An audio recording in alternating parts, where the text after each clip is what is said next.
예루살렘에 시므온이라 하는 사람이 있으니 이 사람은 의롭고 경건하여 이스라엘의 위로를 기다리는 자라. 성령이 그에게 계시더라.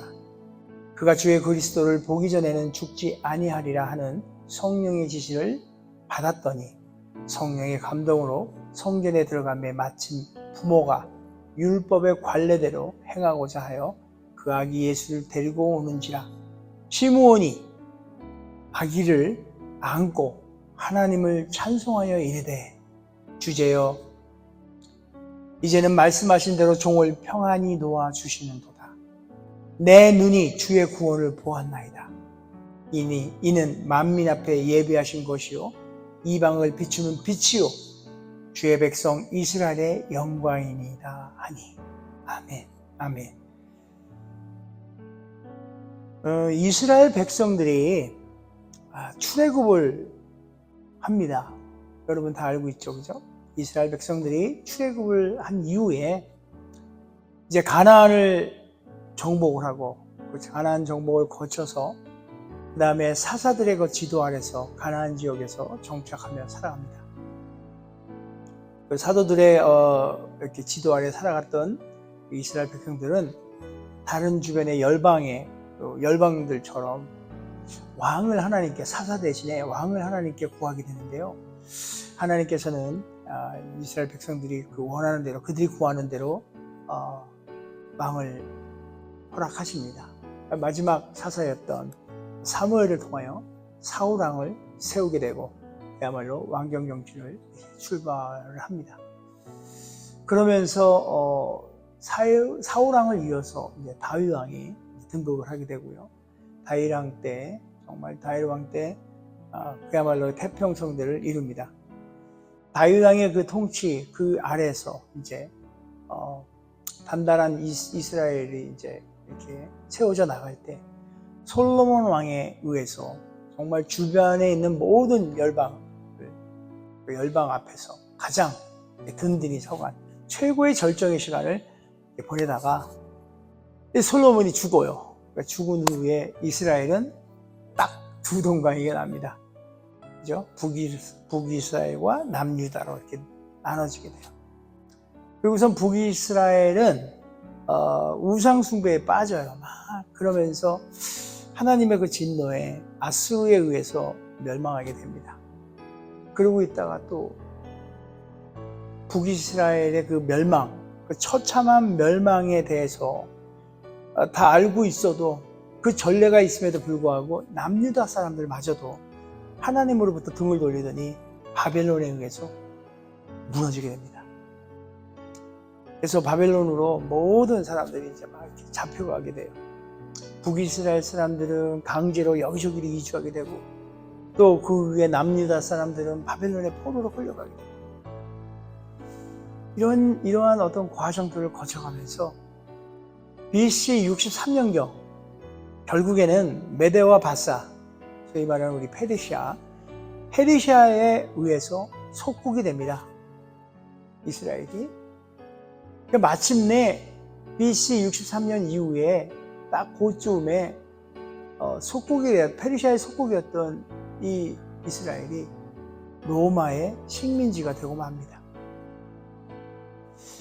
오늘 본문을 잠시 제가 이렇게 이해하기 위해서 잠시 제가 이 이스라엘의 그냥 간단한 역사를, 출애굽할 때부터 그 역사를 아주 간략하게 제가 말씀을 드린 이유는요, 이스라엘이 현재 오늘 본문의 배경상 로마의 식민지라는 것을 우리가 알고 있어야 하기 때문이에요. 그래야 조금 더 이해할 수 있을 것 같아요. 그렇게 이스라엘을 식민지로 두고 있던 당시의 그 로마 황제는 주변의 열방들을 다 접수해버려요. 굉장히 큰 땅을 다 누리게 되죠. 그래서 황제, 그 사람 자신 스스로가 신과 같은 존재로 스스로를 높입니다. 그래서 모든 식민지 백성들을 로마 황제를 신으로 섬길 수 있도록, 그래서 막 여기 동전에도 받고 막 온통 막 그런 일 하잖아요. 그런 과정에서 정말 경건한 신앙인들은 많은 핍박을 받았어요. 그리고 식민지 생활하고 있는 우리 이스라엘 백성들은 정말 많은 수탈을 당하죠. 땀 흘려 이렇게 거둔 곡식 대부분을 로마의 세금으로 다 바치게 되고, 왜냐하면은 또 중간에 이렇게 세금 관계성에서 보면 중간에 또 띄어먹는 놈들도 있잖아요. 그러다 보니까 고스란히 그거에 대해서 제일 밑바닥에 있는 식민지 생활하고 이제 이스라엘 백성에게 다 돌아오게 되잖아요. 그래서 그 삶은, 이스라엘 백성들의 그 삶은 하루하루가 정말 이렇게 참 힘들고 어렵고 고통 가운데 피폐된 삶을 살았을 거다. 출애굽 이전에 종살이, 그런 종살이의 삶을 살고 있지 않았나 생각을 해봅니다. 그죠? 자, 그런 어려운 상황, 그런 고통 속에서, 그런 어려운 상황 속에서 오늘 본문을 한번 봤으면 좋겠어요. 마치 우리나라가 일제강점기 때에 그런 삶, 그 가운데 이 시므온이라는 사람이 누군가를 기다려요. 시므온이라는 이 인물. 성경에는 자세한 설명은 없지만 예수님의 오심에 있어서 아주 중요한 인물이에요. 왜냐하면 그 시므온의 고백을 통해서 침묵하고 계셨던 하나님의 그 계획, 그것을 알게 돼요. 이스라엘을 향한 하나님의 계획을 시므온을 통해 알게 됩니다. 성경은 그 시므온, 그를 위로를 기다리는 자, 이렇게 표현해요. 이스라엘의 위로를 기다리는 자. 시므온, 하나님의 백성, 이스라엘 백성들에게, 그들에겐 정말 하나님의 위로가 필요하다. 장차 오실 메시아, 이스라엘 백성들에게 참된 위로를 주실 분을 오신다는 것을 이는 이 시므온을 알고 그를 기다리고 있었어요. 사실 시므온에 대해서 뭐 알려진 바는 거의 없어요. 시므온이라는 그 이름의 뜻은 제가 찾아보니까 하나님께 들었다는 거예요. 그리고 그 시므온은 굉장히 흔한 이름이에요. 여러분 알다시피 야곱의 12아들 중에 레아가 낳은 둘째 아들 이름이 시므온이고, 또 뭐 예수님 족보에 보면 시므온도 나오잖아요. 베드로의 원래 이름은 뭐예요? 시몬, 그죠? 네, 시몬이었어요. 이렇게 흔한 이름이었어요.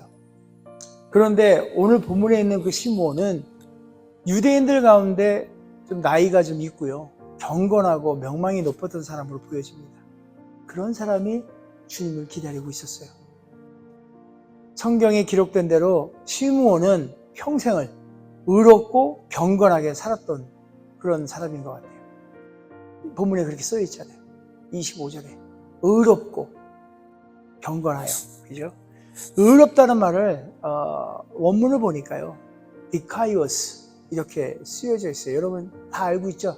제가 많이 얘기한 것 같아요. 디카이오스네 뭐 이러고, 디카이오스. 아주 선하고 착하고 원칙이나 기준에 합당하여 법적으로 하자가 없다는 이런 뜻이에요.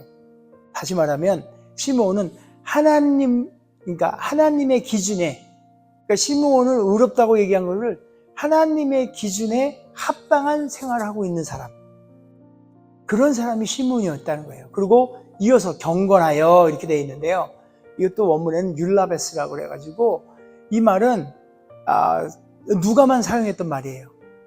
이렇게 잘 붙잡다, 신중하게 취하다. 그래서 신중하고 세밀하게 주의를 기울여서 행동한다는 그런 뜻을 가지고 있어요. 그래서 시므온은 하나님 앞에서 신중하게 구별된 생활을 하고 있었다는 그런 의미예요. 그래서 이걸 두 개를 종합해 보면, 의롭다는 말이 율법에 충실한 시므온의 어떤 외적인 생활을 묘사했다면, 경건하다는 그 말은 시므온의 그 내적인 성품, 하나님을 경외하는 그 겸손한 마음을 가지고 있는 그 마음을 이렇게 표현했다고 볼 수 있어요. 그래서 저는 이런 시므온의 그 모습을 이렇게 보면서 요즘같이 이렇게 혼탁한, 소위 말하는 말세라고 하는 이 마지막 때에 살아가는 우리가 정말 좀 봐야 되지 않아야 되는가. 오늘날 우리에게 교훈되는 바가 있지 않겠는가라는 생각을 해보면서, 지금 이때, 말세 이때 어떻게 살아야 할까? 심판 때에 어떻게 살아야 할까? 이런 질문들이 우리에게는 필요한 질문이 아닌가 생각해 봤습니다. 그래서 저 나름대로 정답을 내려요. 정답은 바로 시므온과 같은 하나님의 그 기준, 즉 말씀에 입각한 의로운 삶을 살아야 될 것이다. 이렇게 생각을 해봅니다. 비록 사람들이 노아의 때와 같이 지금 현재 노아의 때와 같이 정말 악하고 갖은 죄악을 다 행한다 하더라도 솔직히 저와 여러분들은 정말 거기에 이렇게 끼어 있어서는 안 될 것 같아요. 정말 정결한 신부처럼 정말 구별된 의의 옷을 입고 이 세상을 주님 오시는 그 길을 예비하며 준비해야 되지 않을까 생각합니다. 그리고 조금 전에 얘기했던 그 율라베스, 경건하다. 정말 이 신중함으로 있어야 된다고 생각해요. 제가 며칠 전에 화요일이었나 봐요. 화요일하고 목요일 탁구 치잖아요. 화요일 탁구 치러 이렇게 모였어요. 우리 목사님들이 몇 명. 근데 갑자기 그러는 거예요. 한국에 계엄령이 선포됐다는 거예요. 그래서 아니 무슨 계엄이 나오냐고. 그러고 나서 몇 시간 내로 그 계엄이 해제돼요. 이렇게 보니까요, 제가 잘 알지는 못해요. 그냥 뭐 한국에 있지도 않고 우리가 조금 그 MBC 뉴스라든지 MBN, KBS 이런 공영방송에서 하고 있는 그런 뉴스들. 여러분 유튜브는 이 개인 방송은 조금 이렇게 뭐라 그럴까요? 잘 이렇게 구별해서 들어야 돼요. 아무튼 그 얘기를 하는 건 아니고요. 그 뉴스를 조금 보다 보니까 조금 뭐라 그럴까, 우리 대한민국에 있는 윤석열 대통령이 좀 신중하지 못했다 이런 생각을 해봤어요. 제가 왜 이 얘기를 드리냐면은 우리 그리스도인들은요, 무엇을 하든지 간에 조금 신중해야 해요. 신중해야 해요. 그러니까 경건하다는 것은 어찌 보면 굉장히 신중함을 갖고 있는 거예요. 그래서 시므온이 의롭지만은 경건했잖아요. 굉장히 신중한 분이었어요. 신중한 분. 그래서 현대를 살아가는 우리에게도 어찌 보면 주 예수 그리스도의 재림을 기다리는 우리가 정말 의롭지만, 주 예수 그리스도의 의로 말미암아 우리가 의롭지만 신중한 행동과 신중한 태도들을 가지고 살아야 된다. 삶의 태도가 굉장히 너무 진지하고 이런 얘기하는 것이 아니라 신중하다는 얘기를 하고 싶은 거예요. 왜냐하면 지금 보세요. 지금 시대를 한번 보면 막 진짜 너무너무 혼탁해요. 막 미혹의 영들이 여기저기 다 있어요. 호시탐탐 우리를 노려요. 생각으로 들어오고 막 그냥 여러 가지 형편으로. 그래서 의로움과 경건함으로 신중하게 우리가 분별을 이렇게 봐야 돼요. 미디어가 얼마나 많습니까? 뉴스만 있는 게 아니에요. 주변에 있는 사람들로부터 카더라, 뭐 하더라, 뭐 했더라. 정말 말씀으로 이렇게 우리가 신중하게 진리 가운데서 바라봐야 할 것입니다. 그러기 위해서는 우리가 정말 말씀을 항시 말씀을 가까이 하고 정말 깨어 기도하고 그래야 시므온이 갖고 있는 의로움, 디카이오스, 그리고 경건함, 율라베스, 그것들이 우리 삶 가운데서 운영이 될 줄 믿습니다.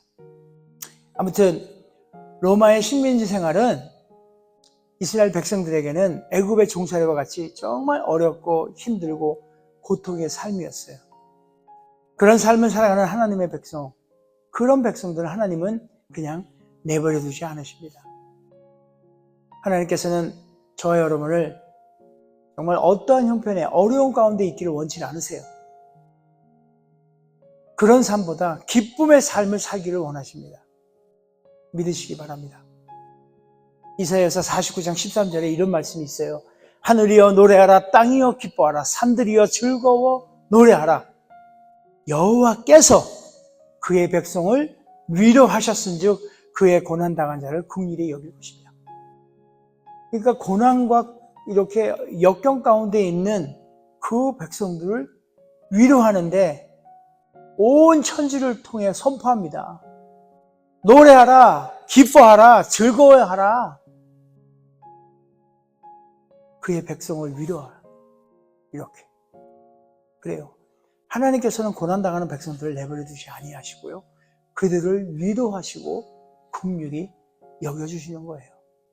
우리가 삶의 현장 진짜 한복판 가운데에서 어떤 어려움을 경험한다 할지라도 우리 하나님은 우리를 위로해 주시는 그런 분이에요.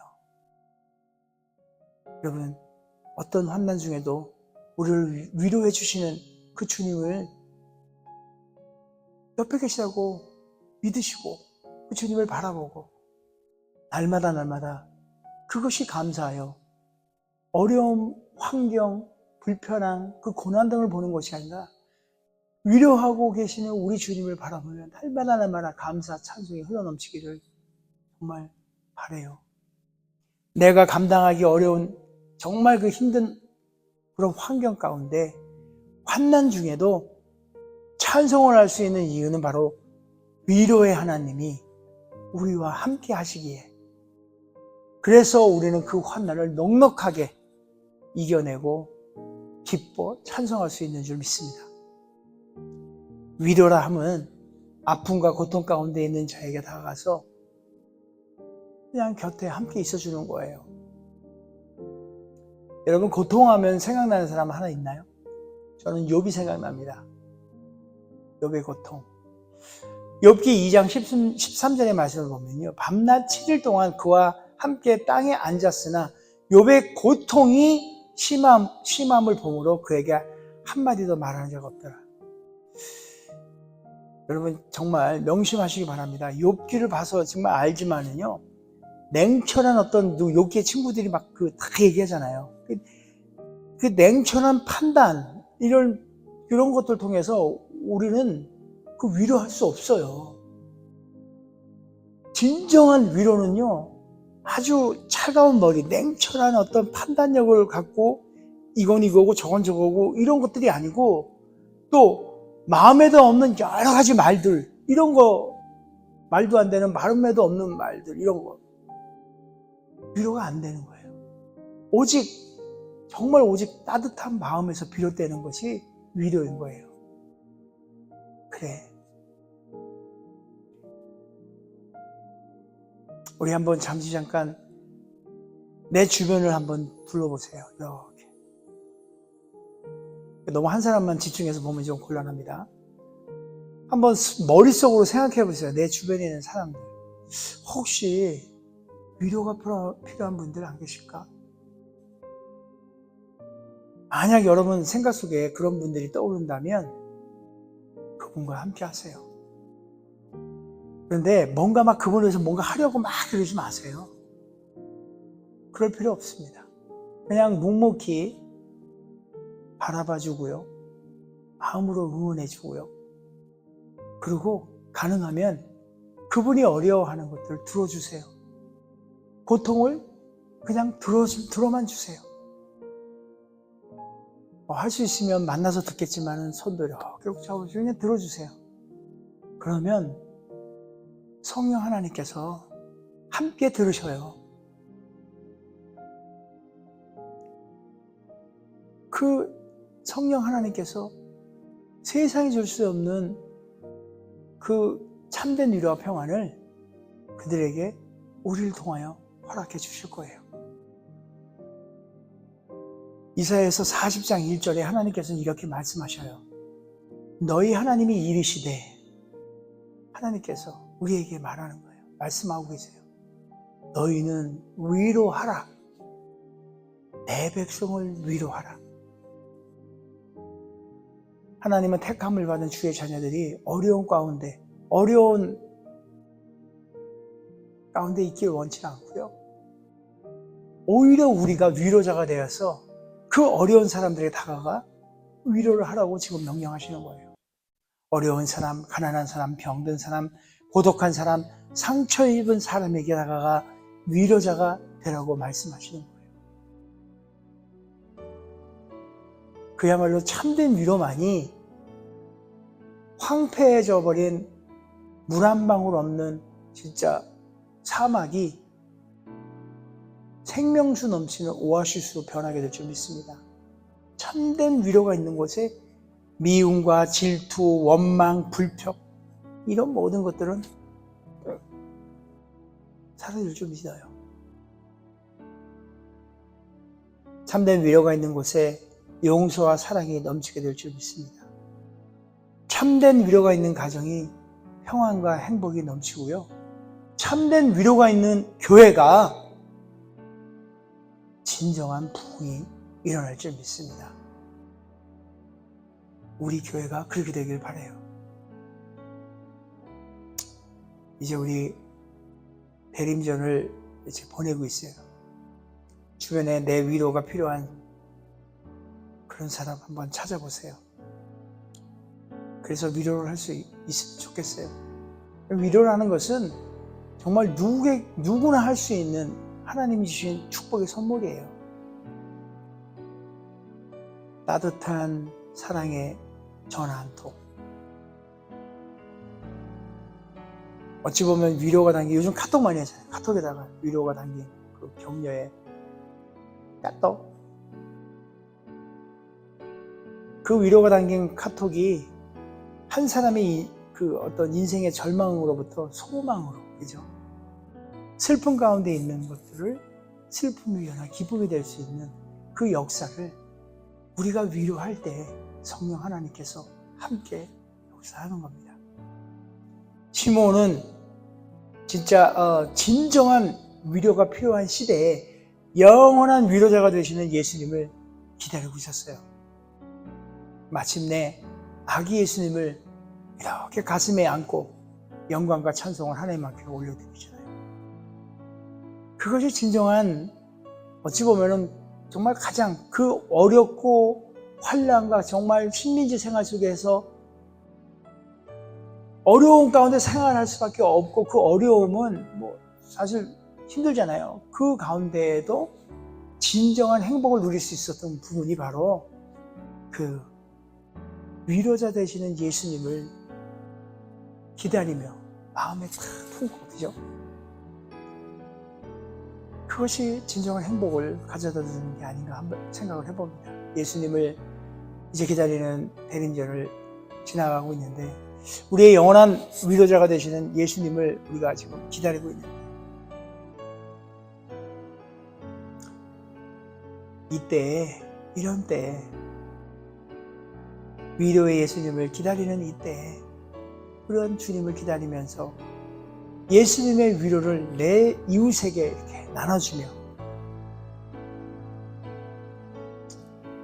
우리가 지금까지 상고했던 그 시므온처럼 메시아의 오심을 참고 인내하며 의롭게 경건하게 이 대림절의 기간을 보내면 어떨까요? 라고 제가 여러분께 도전해 봅니다. 지금 이 순간에도 우리와 함께 하시고 우리를 위로하시고 살아 역사하시며 다시 오실 우리 주님을 소망하면서 진정 기다림의 행복을 누리며 주님께 받은 위로를 나누며 사는 저와 여러분이 되기를 우리 주 예수 그리스도의 이름으로 축원드립니다.